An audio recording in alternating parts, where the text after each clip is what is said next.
Assalamualaikum warahmatullahi wabarakatuh. Inilah wasiat Rasulullah Shallallahu Alaihi Wasallam kepada Abu Dzar Al-Ghifari.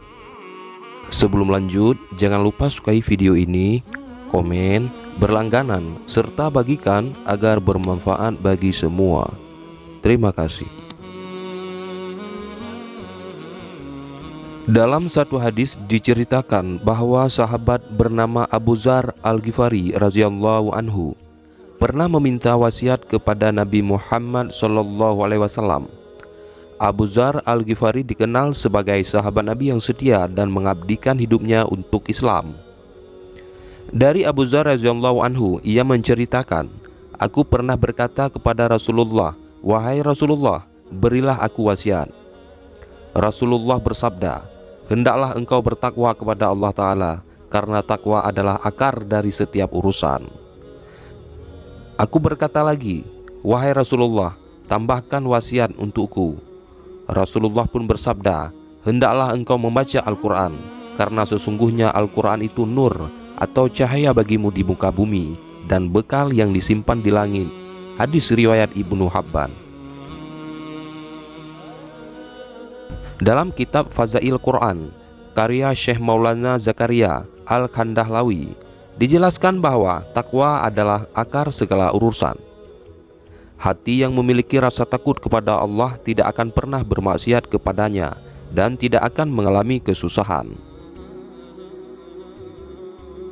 Dalam syarah Ihya dari Ma'rifah Abu Nuaim bahwa Basid menceritakan dari Nabi SAW, rumah-rumah yang di dalamnya terdapat bacaan Al-Quran akan terlihat bersinar oleh para penduduk langit, sebagaimana bintang-bintang terlihat bersinar oleh para penduduk bumi.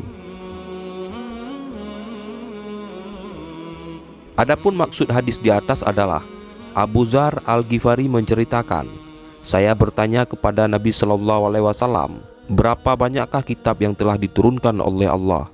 Beliau menjawab, 100 sahifah dan 4 kitab suci. 50 sahifah diturunkan kepada Nabi Syed alaihi salam, 30 sahifah kepada Nabi Idris alaihi salam, 10 sahifah kepada Nabi Ibrahim alaihi salam, 10 mushaf kepada Nabi Musa sebelum Taurat diturunkan kepadanya. Dan selain mushaf-mushaf itu ada 4 kitab suci yang diturunkan, yaitu Taurat, Zabur, Injil, dan Al-Quran.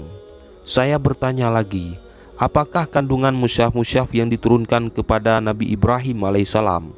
Beliau menjawab, berisi tamsil-tamsil. Misalnya, wahai raja yang kuat dan angkuh, aku tidak melantikmu untuk mengumpulkan harta, tapi aku melantikmu untuk mencegah sampainya doa seorang yang dizalimi. Kamulah yang harus lebih dulu memperbaikinya, karena aku tidak menolak doa orang yang dizalimi, walaupun dia seorang kafir." Syekh Maulana Zakaria menyatakan, jika Nabi SAW akan mengangkat seorang sahabatnya sebagai gubernur atau hakim, maka beliau dengan penuh perhatian akan menambahkan di dalam nasihatnya, takutilah 2 orang yang teraniaya, karena sesungguhnya antara ia dengan Allah tidak ada hijab. Di dalam sebuah syair Persia disebutkan, berhati-hatilah dengan keluhan orang yang teraniaya jika mereka berdoa, karena penerimaan Allah itu dekat dengan mereka. Dan juga disebutkan dalam syaifah-syaifah tersebut bahwa orang yang berakal sehat selama akalnya masih normal, hendaknya ia membagi waktunya menjadi 3 bagian. Yang pertama, untuk beribadah kepada Tuhannya. Yang kedua, untuk menghisap dirinya beberapa banyak keburukan atau kebaikan yang telah ia lakukan. Yang ketiga, untuk mencari penghasilan yang halal. Seseorang yang berakal juga harus mengatur waktunya, memperbaiki dirinya dan menjaga lidahnya dari bicara yang sia-sia. Orang yang selalu menghisap setiap ucapannya, maka lidahnya akan berkurang dari bicara sia-sia. Orang yang berakal juga tidak akan berpergian kecuali untuk 3 tujuan. Yang pertama, yaitu mencari bekal akhirat. Yang kedua, mencari nafkah sekedarnya. Yang ketiga, bersantai yang diperbolehkan oleh agama. Abu Dzar bertanya lagi, "Ya Rasulullah, apakah kandungan syahifah yang diturunkan kepada Nabi Musa?" Beliau menjawab, semuanya berisi pelajaran-pelajaran. Misalnya, aku heran terhadap orang-orang yang meyakini kematian, tetapi ia masih bergembira dengan sesuatu. Biasanya seseorang jika telah diputus akan dihukum mati, ia tidak akan merasa tenang dengan apapun. Aku heran terhadap orang yang meyakini kematiannya, tetapi ia masih bisa tertawa. Aku heran terhadap orang yang selalu memperhatikan kejadian-kejadian, perubahan-perubahan, dan dinamika dunia, tetapi ia masih merasa tenang dengannya. Aku heran terhadap orang yang meyakini takdir, tetapi ia masih berduka cita, bersedih hati. Aku heran terhadap orang yang meyakini hisab itu dekat, tetapi ia tidak beramal soleh.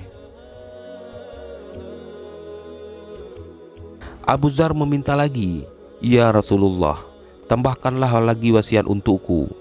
Pertama-tama Rasulullah mewasiatkan takwa kepadaku. Lalu beliau bersabda, "Takwa adalah dasar dan akar segala urusan." Aku meminta lagi, "Ya Rasulullah, tambahkan lagi wasiat untukku." Beliau bersabda, "Perbanyaklah membaca Al-Quran dan mengingat Allah, karena yang demikian itu adalah nur bagimu di bumi dan simpanan bagimu di langit." Aku meminta lagi, "Tambahkan lagi wasiat untukku." Beliau SAW bersabda, "Jangan banyak tertawa, karena sesungguhnya banyak tertawa itu akan mematikan hati dan menghilangkan nur wajah, atau merugikan jasmani dan rohani." Beliau bersabda lagi, "Pentinglah jihad, karena jihad adalah harapaniyah umatku." Pada zaman dahulu, rahib adalah orang-orang yang memutuskan seluruh hubungan dengan dunia dan diri mereka hanya pasrah kepada Allah. Aku minta tambahan lagi. Lalu beliau bersabda, "Pandanglah selalu orang-orang yang berada di bawahmu atau lebih rendah darimu. Dengan begitu kamu dapat bersyukur. Dan jangan memandang orang yang berada di atasmu, sehingga kamu akan meremehkan nikmat Allah."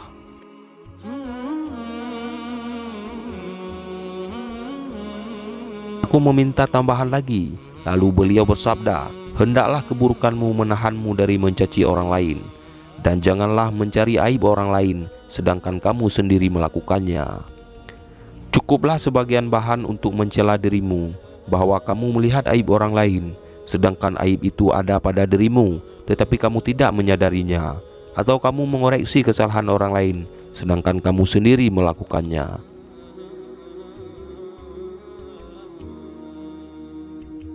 Kemudian dengan tangannya yang mulia, Nabi menepuk dadaku sambil bersabda, "Wahai Abu Dzar, tidak ada kebijaksanaan yang lebih baik daripada pengaturan. Tidak ada ketakwaan yang lebih baik daripada menjauhi larangan. Dan tidak ada kemuliaan yang lebih baik daripada sopan santun." Demikianlah wasiat Rasulullah SAW kepada Abu Dzar Al-Ghifari yang syarat hikmah dan pelajaran berharga. Semoga Allah memberikan taufiknya agar kita bisa mengamalkannya. Wallahu a'lam bishawab. Wassalamualaikum warahmatullahi wabarakatuh.